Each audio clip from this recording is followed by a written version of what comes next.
Hi ஒருவன். இந்த வீடியோவில் நம்ம என்ன பார்க்க போகிறோம் அப்படின்னா, சின்னதாக ஒரு விஷயத்தை மட்டும் சொல்லிடுறேன், அப்புறம் அந்த வீடியோக்குள்ளே போகலாம். 10th ஸ்டாண்டர்டுக்கு ஏன் 10th முக்கியம் அப்படின்னு நிறைய வீடியோ போட்டேன். எஸ்எஸ்எல்சி மார்க் இருந்தால் தான் நம்ம 11th என்ன குரூப் எடுக்கலாம் அப்படிங்கிறது தெரியும்.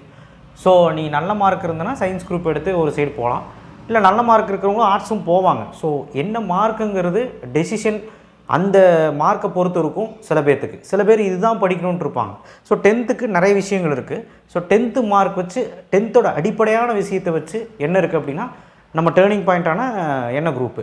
ஆனால் அதை விட முக்கியம், காலேஜில் 3 வருஷம் கழிஞ்சு பிளேஸ்மெண்ட்டில் வரும்பொழுது, வேலை வாய்ப்புக்கு வரும்போது 10th மார்க் என்னென்னு கேட்குறாங்க. ஸோ ஒரு சராசரி மார்க் இல்லை அப்படின்னா, அதாவது குறிப்பிட்ட ஒரு 75% கூட இல்லை அப்படின்னா அவங்க கம்பெனியில் இது பண்ணுறதில்ல. அதுக்காக எல்லா கம்பெனியும் கிடையாது, ஒரு சில கம்பெனி மட்டும். ஸோ இது 10th முக்கியம். அதை விட 12th என்ன முக்கியம் அப்படின்னு சொல்லிடுறேன். ஒருவேளை கட் ஆஃப்க்கு நீங்கள் எய்ம் பண்ணுறீங்க பேராமெடிக்கல் கோர்ஸ்க்கு. இப்போ பேராமெடிக்கல் கோர்ஸ் பற்றி தெரியும்ல, நீட் எல்லாத்துக்கும் தேவையில்லை. பிபிடி ஆக்குபேஷன் தெராப்பி ஃபிசியோதெராப்பிக்கு மட்டும்தான். அது 5 வருஷம் 4 வருஷம் கோர்ஸுங்கனால இன்டர்ன்ஷிப்போடு வரனால அதுக்கு மட்டும் நீட் வச்சுருக்காங்க. மீதி எதுக்கும் நீட் இல்லை. அதை பற்றி தெளிவாக ஒரு வீடியோ போடுவோம். ஸோ என்ஜினியரிங்காக இருந்தால் maths physics chemistry. So biology, அதாவது பேராமெடிக்கல் போகிறீங்க அப்படின்னா பயாலஜி ஃபிசிக்ஸ் கெமிஸ்ட்ரி. நீ என்ன சப்ஜெக்டில் நீ கட் ஆஃப் பார்க்கணும், வெட்டினரி சயின்ஸு அக்ரிக்கு வந்து 4மே பார்ப்போம். வெட்டினரி சயின்ஸும் இதே மாதிரி தான். ஸோ நீங்கள் எதுக்கு போகிறா இருந்தாலும் சரி கட் ஆஃப் முக்கியம். அப்போது சராசரி இன்ஜினியரிங்கில் மேக்ஸு ஒரு 60 வச்சுக்கலாம், ஃபிசிக்ஸில் ஒரு 80 வச்சுக்கலாம், கெமிஸ்ட்ரியில் ஒரு 80 வச்சுக்கலாம். உங்களுக்கே தெரியும் மேக்ஸில் அப்படியே எடுத்துக்கணும். ஃபிசிக்ஸில் /2, இது /2. அப்போ 60, இதோட 40 வந்துடும், இதோட 40, 60 40 40 140. ஸோ மொத்தமாகவே உங்களோட கட் ஆஃப் 200க்கு 140. இந்த மார்க்குக்கு சீட் கிடைக்குமான்னு கேட்டால் கிடைக்கும். ஏதோ 3rd ரவுண்டு வருவீங்க. 3rd ரவுண்ட்னா எல்லா கல்லூரியும் முடிஞ்சு மிச்ச மீதி இருக்க கல்லூரி தான் கிடைக்கும். இந்த 3rd டயர் கல்லூரி தான் கிடைக்கும். ஒருவேளை நீ இந்த மார்க்கு தான் எடுக்க போகிறன்னா நீ நல்லாவே இப்போ படிச்சிருக்க மாட்டேன். அதனால தான், வேறு எந்த காரணம் கிடையாது. ஸோ யாருமே படிக்கிறது இல்லை. Poor strategy, poor plan. Daily ஒரு பிளான் போட்டு உட்காருவேன், ஆனால் அந்த பிளான் ஒர்க் அவுட் ஆகாது. ரெண்டாவது அந்த பிளான் போட்டு நம்ம உட்காருவோம், ஒரு மணி நேரம் படிப்போம், ஃபோன் நோண்டிட்டு போயிடுவோம். இல்லை அப்படின்னா ஃப்ரெண்ட்ஸு கூப்பிட்றாங்கன்னு வெளியே போயிடுவோம். இல்லை அப்படின்னா ஸ்கூலை விட்டுட்டு டயர்டாகி தூங்கிடுவோம். ஸோ இப்படி எதுவுமே கரெக்டாக பண்ணாமல் இருக்கிறவங்களுக்கு தான் இந்த கதி.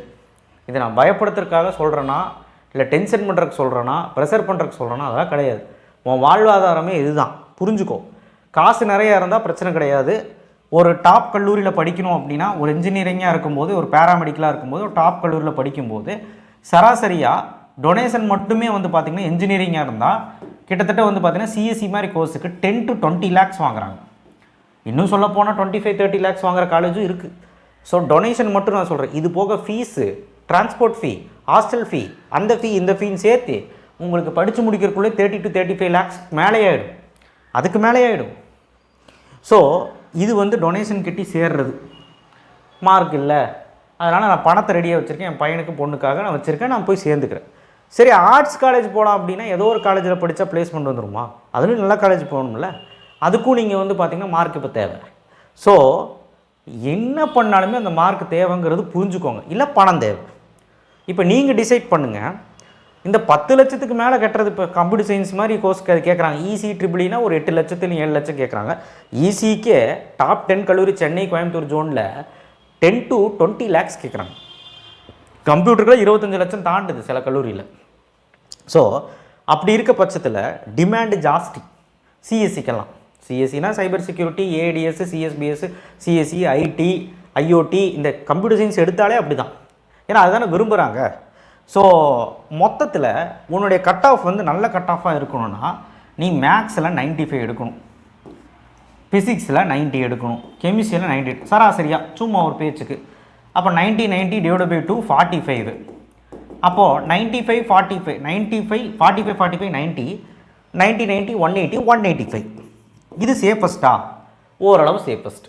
ஏன்னா மொதல் ரவுண்டு வரணும்னா நல்ல காலேஜ் கிடைக்கும். மொதல் ரவுண்டு வந்ததுன்னா ரவுண்ட் 1 ரவுண்ட் 2 ரவுண்ட் 3 நடத்துவாங்க கவுன்சிலிங்கெல்லாம். ஸோ அப்போ 180க்கு மேலே இருந்தால் சேஃப்டி. நம்ம காலேஜ் கிடைக்காது, ஏதோ ஒரு காலேஜ் கிடைக்கலனாலும் கீழே இருக்க காலேஜ், அடுத்த காலேஜ் கிடைக்கும். டாப் 10ல் ஏதோ ஒரு காலேஜ் கிடச்சிரும். ஸோ 450 கல்லூரிகளில் நல்ல கல்லூரியில் படிக்கணும் எல்லாத்துக்கும் ஒரு ஆசை இருக்குல்ல. அது ட்ரீம் காலேஜாக இருக்குல்ல, ட்ரீம் கோர்ஸாக இருக்குல்ல. அதை எக்ஸாக்டாக சொல்லப்போனால் இந்த கட் ஆஃபாவது இருக்கணும். இல்லை அப்படின்னா இந்த கட் ஆஃப் கூட இல்லை அப்படின்னா கண்டிப்பாக கஷ்டம். நீங்கள் பாருங்கள், இவ்வளோ மார்க் எடுக்கணும். அதுக்காக நான் எல்லாத்தையும் ப்ரெஷர் பண்ணலை. உன்னால் முடிஞ்சா எடு, பல்வேறு துறைகள் இருக்குது, அங்கேயும் போய் படிக்கலாம். இன்ஜினியரிங் தான் வாழ்க்கைன்ட்டு இல்லை, சரியா? ஆனால் நான் ஒன்றே ஒன்று சொல்கிறேன், பணம் இருந்தால் பிரச்சனை கிடையாது, பணம் இல்லைன்னா படி. வேறு ஏதாவது ஆப்ஷன் இருக்கா சார்? நான் வந்து ரொம்ப வீக்காக இருக்கேன், நான் வந்து ஸ்ட்ராட்டஜியெல்லாம் யூஸ் பண்ணுறேன், ஆனால் நான் ரொம்ப வீக்காக இருக்கேன், படித்து நான் மார்க் எடுக்க முடியல, நான் வந்து ஜஸ்ட்டு பாஸ் ஆகி ஒரு 350லேருந்து 400 மார்க் எடுக்கிறேன், எனக்கு ஓகே தான். உங்களுக்கும் லைஃப் இருக்குது, உங்களுக்கும் தகுந்த காலேஜஸ் இருக்குது, தகுந்த கோர்சஸ் இருக்குது, அதுக்கு தகுந்த மாதிரி சேர்ந்து படிச்சுக்கோங்க. ஆனால் எதாக இருந்தாலுமே முன்கூட்டியே டெசிஷன் எடுத்துக்கோங்க. இதெல்லாம் எதுக்கு இப்போ நான் சொல்கிறேன் அப்படின்னா, இந்த வீடியோவுக்கு சப்ஸ்கிரைப் பண்ணலினாலும் பரவாயில்ல, லைக் பண்ணலினாலும் பரவாயில்ல, எல்லா வீடியோவும் நான் சொல்லுவேன். ஏன்னா அவ்வளோ ஆதங்கத்தோடு வரேன். நான் பார்க்குறேன், ரோட்டில் பார்க்குறேன், டியூஷனில் பார்க்குறேன், எல்லா இடத்துலையும் பார்க்குறேன், பசங்க சும்மா தான் இருக்காங்க. ஐ மீன் யாருக்குமே அந்த சீரியஸ்னஸ் வரல. ஐ திங்க் நான் முதல்லேருந்தே சொன்ன மாதிரி ஒரு 10% ஸ்டூடெண்ட்ஸ்க்கு மட்டும்தான் சூடு இருக்குது. மீதியெல்லாம் ஸ்ட்ராட்டஜி, பூரான பிளான், டிஸ்ட்ராக்ஷன், ஒரு கரெக்டான ஒரு ப்ராப்பரான ஒரு லேர்னிங் மெத்தட் இல்லை. இப்படி எதுவுமே இல்லாமல் கரெக்டாக போகிற பாதை சரியில்லாமல் மார்க் வந்து லோவாகிறதுக்கான வாய்ப்புகள் இருக்குது. எலெக்ஷன் வரனால கொஸ்டின் பேப்பர் ஈஸியாக வர்றதுக்கான அருமையான வாய்ப்புகளும் இருக்கும். அந்த கொஸ்டின் பேப்பர் ஈஸியாக வந்தால் நம்ம நல்ல மார்க் எடுக்கணுமா? ஒன்றை மாதிரியே நல்ல மார்க் எடுப்பாங்களா? அப்போ போட்டி அதிகமாகுமா? கொஸ்டின் பேப்பர் ஈஸியாக வந்தாலும் பிரச்சனை தான், கஷ்டமாக வந்தாலும் பிரச்சனை தான். ஈஸியாக வந்தால் ஒரு கோலு, ஓகே நம்ம இன்னும் நல்லா பண்ணலாம் அப்படிங்கிறது பண்ணணும். நீ ஜனவரியில் 10 நாள் இருக்குது, ஃபெப்ரவரியில் 30 நாள் இருக்குது. நான் என்ன சொல்கிறேன்னா 30 நாள் கூட இல்லை, 25 நாள், 28 நாளில் ஒரு 25 நாள் 20 நாள் படிப்பேன். நான் ஓவரால் சொல்கிறது 30 நாள் தான் படிக்கிறதுக்கு எல்லாம் சேர்த்து. இந்த 30 நாளில் நீ பண்ணக்கூடிய விஷயம் என்னென்னா வேறு லெவலில் படிக்கணும். நீ எவனையுமே மதிக்கக்கூடாது, ஃபோனை தூக்கி எறிஞ்சிடணும். ஃபோனை அப்பப்போ ஏதாவது தேவைன்னா பார்த்துக்க. அப்பா அம்மாட்ட நல்லா பேசி நல்லா இதாக இரு. ஃப்ரெண்ட்ஸுக்கிட்ட இரு, குரூப் ஸ்டடி வேணால் பண்ணு, பட் ஆனால் வெளியே போகிறது அந்த தேவையில்லாத பேச்சுக்கள் வேண்டாம். இந்த டிஸ்ட்ராக்ஷனுங்கிற பேரில் கண்டதையும் பண்ணிகிட்ருக்காது. ஏன்னா சில விஷயங்கள்லாம் பண்ணுறீங்க, அதை சொல்ல முடியல. அப்புறம் சில விஷயங்கள் வந்து பார்த்திங்கன்னா ஃபோன் நோண்டுறது, அந்த சின்ன சின்ன விஷயங்கள் ரீல்ஸ் பார்க்குறது, அதுவுமே அவாய்ட் பண்ணுங்கள். 30 நாள் பண்ண மாட்டியா? அதுக்கப்புறம் நீ என்னமோ பண்ணிக்க. அதுக்கப்புறம் நீ வந்து 4 மாதம் 5 மாதம் விளையாண்டுக்கலாம், ஜாலியாக இருக்கலாம். இப்போது ஆதங்கமே என்னென்னா, இப்போ பையன் ஃபீல் பண்ண மாட்டான், மார்க் வந்ததுக்கப்புறம் ரொம்ப ஃபீல் பண்ணுவோம். பேரண்ட்ஸ் பாவம் ரொம்ப எதிர்பார்ப்பாங்க, இவன் எடுப்பான், இவன் நம்ம பையன் எடுப்பான் அப்படின்னு வெயிட் பண்ணிகிட்டே இருப்பாங்க. இன்றைக்கி 10 லட்சங்கிற ஃபீஸு ரிசல்ட் அன்றைக்கி போனால் 20 லட்சம் 15 லட்சம் சொல்லுவாங்க, ஃபீஸ் ஏற்றுவாங்க. அது கோயம்புத்தூர் ஜோன், சென்னை ஜோன் சொல்லவே வேண்டாம். உங்களுக்கு டாப் கல்லூரியில் வேணால் ஃபீஸ் ஏற்றுவான். நான் சொல்கிறது மார்க் கம்மியாக இருந்தால் டொனேஷனுக்கு போய் சேர்றது, கவுன்சிலிங்கில் போகலாம். ஆனால் நீங்கள் சேலஞ்சிங்கான ஒரு மார்க் எடுத்தால் தான் அங்கே போய் போட்டி போட முடியும். நான் யாரையும் பயப்படுத்துறதுக்கு சொல்லலை, உங்களை தூண்டுகோல் பண்ணுறேன். ஸோ இந்த விஷயத்தை மனசில் எடுத்துக்கிட்டு டெய்லி ஒரு ஸ்ட்ராட்டஜி யூஸ் பண்ணி படிங்க. நான் சொல்லிட்டேன், ஸ்ட்ராட்டஜி உனக்கு புரியலையா, நம்ம வீடியோ பாரு. நம்ம வீடியோ பார்த்தும் புரியலையா, நீயா ஒரு ஸ்ட்ராட்டஜி யூஸ் பண்ணி எதாவது பண்ணால் அதுவும் பண்ண மாட்டேன். சரி, நான் திரும்ப ஒரு முறை சொல்கிறேன், நீ ஸ்கூலுக்கு போகிற மாதிரி இருந்தால் சாயங்காலம் வந்து படி, காலையில் 5 மணிக்கு படி, இவ்வளோதான். திரும்ப எல்லா வீடியோலையும் சொன்னால் மக்களுக்கே போர் அடிச்சிடும். அதே மாதிரி ஸ்ட்ராட்டஜி என்ன அப்படின்னா, மேக்ஸு டெய்லியுமே போட்டு பார்க்கணும், இன்னும் டைம் இல்லை. ஃபிசிக்ஸ் கெமிஸ்ட்ரி கண்டிப்பாக வந்து சோஃபார் வந்து பார்த்திங்கன்னா ஃபிசிக்ஸு கெமிஸ்ட்ரி எல்லாம் வந்து பார்த்திங்கன்னா ஆல்டர்னேட்டிவ் டேஸில் பாருங்கள். இல்லை அப்படின்னா ஒரு ஸ்ட்ராட்டஜி போட்டு ஃபஸ்ட்டு 10 நாள் மேக்ஸு, அதுக்கப்புறம் ஃபிசிக்ஸ் கெமிஸ்ட்ரி அப்படியும் பாருங்கள். ஸோ கொஞ்சம் கரெக்டாக டைம் யூட்டிலைஸ் பண்ணுங்கள். லீவு டைமாக இருந்ததுன்னா மேக்ஸிமம் 8 to 9 ஹவர்ஸ் படிங்க. நான் ஏன் சொல்கிறேன்னா, பிப்ரவரி மாதம் ஸ்கூலுக்கு போய் பிரயோஜனம் இல்லை. அதுக்குன்னு ஸ்கூலை பொறுத்த எல்லாமே நீங்கள் வந்து மேக்ஸிமம் லீவ் எடுத்தே படிக்க ட்ரை பண்ணுங்கள் உங்கள் வீட்டில், சரிங்களா? 8 to 9 ஹவர்ஸ் படிக்கணும். இல்லைனா வந்து கஷ்டம்தான், இந்த மார்க்கெலாம் கஷ்டம்தான். அப்புறம் டொனேஷன் கட்டி தான் போகணும்.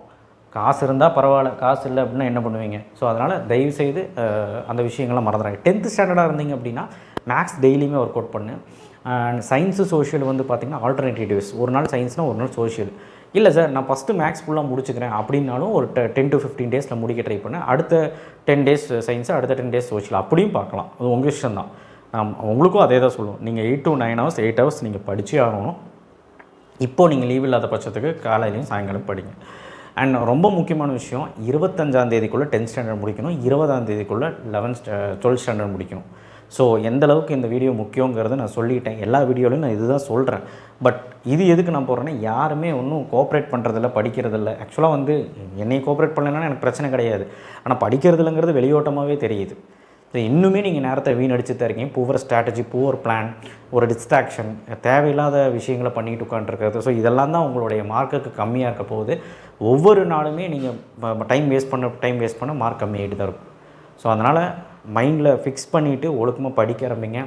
நிறைய தண்ணி குடிங்க. நிறைய பேர் தண்ணி குடிக்காமையே சும்மா உட்காந்து அப்படி ட்ரையாக உட்காந்துருக்கீங்க. இதுவே ஒரு வேறு லெவலில் நமக்கு வந்து மைண்டில் வந்து ப்ரெஷர் உண்டாக்கி டீஹைட்ரேட் ஆகி தேவையில்லாத பிரச்சனைகள்லாம் வரும். ஸோ நிறைய தண்ணி குடிங்க. வீட்டில் சாப்பிடுங்க, அம்மா கையில் சாப்பிடுங்க, வெளியே சாப்பிடாதீங்க, எண்ணெய் பொருள் சாப்பிடாதீங்க, நான்வெஜ் வந்து நம்ம வீக்கெண்டில் சாப்பிடுங்க. எத்தனை தடவை சொல்லியாச்சு, ஆனால் யாருமே ஃபாலோ பண்ணுறதில்ல. ஒரு மாதம் மட்டும் ஒரு 30 டேஸ் மட்டும் ஐயப்ப சாமிக்கு மாலை போட்ட மாதிரி ஒரு விரதம் எடுத்த மாதிரி நீங்கள் வந்து பண்ணிங்கனாலே உங்களால் ஜெயிக்க முடியும். ஏன்னா இது எல்லாமே உங்களுடைய மார்க்கோட மையப்படுத்தி இருக்குது. நான் சொல்லும்போது புரியாது. ஒரு 4 நாள் இதெல்லாம் ஃபாலோ பண்ணினாலே உங்களுக்கு தெரியும். தயவு செய்து உடம்பு நல்லா பாரு. அப்போ தான் நம்மளால் படிக்க முடியும். ரொம்ப ஸ்ட்ரெஸ் ஆனினா 8 ஹவர்ஸில் உட்காந்து படிக்க முடியாது. நிறைய பேர் அதுவும் கண்டுக்கிறது இல்லை. ஸோ அதனால் தேவையில்லாததை போட்டு மனசை போட்டு குழப்பி தேவையில்லாத போட்டு யோசிச்சினாலும் படிக்க முடியாது. டிஸ்ட்ராக்ஷனாலும் படிக்க முடியாது. கண்ட விஷயங்கள் பண்ணாலும் படிக்க முடியாது. ஸோ தயவு செய்து ஒரு பாசிட்டிவிட்டியாக யோசித்து நல்லா படிக்கிறபடி இந்த வீடியோ ஒரு ஊக்குவிக்கமான வீடியோவாக இருக்கும். கன்ஃபார்மாக இந்த வீடியோ வந்து பார்த்திங்கன்னா பொட்டன்ஷியலாக உங்களுக்கு அமையும். நான் வந்து என்ன ஏதுன்னு சொல்லிட்டேன். 10th ஏன் முக்கியம் நான் நிறைய வீடியோவில் சொல்லிட்டேன். இருந்தாலும் உங்களுக்கு ப்ரூஃபே சொல்லிட்டேன். இந்த மார்க் எடுக்கும்போதே இவ்வளோ தான் கட் ஆஃப் வருதுன்னா அப்போ பார்த்துக்கோங்க. So thank you. நெக்ஸ்ட் வீடியோ சந்திப்போம். ஷேர் பண்ணுங்கள், சப்ஸ்கிரைப் பண்ணுங்கள், மறக்காமல் பெல் ஐக்கனை ப்ரெஸ் பண்ணுங்கள். ஏதாவது தப்பாக பேசுன மன்னிச்சிருங்க. பட் இதுதான் உண்மையான விஷயம். நீங்கள் இப்போவும் முடிச்சுக்கல அப்படின்னா கஷ்டம். இப்போ இருந்து படித்தா கூட நம்மளால் பெரிய லெவலில் ஸ்கோர் பண்ண முடியுங்கிறத அடித்து சொல்லுவேன். சரியா?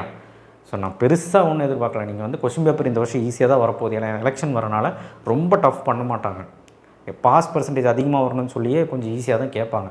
அதில் நம்ம நல்ல மார்க் எடுக்கலைன்னா எல்லாருமே நல்ல மார்க் எடுக்கும்போது நம்ம நல்ல மார்க் எடுக்கலாம் கஷ்டம். ஸோ எல்லாமே ஒரு பாசிட்டிவாக நினச்சிக்கோங்க. ஓகேவா? தேங்க்யூ.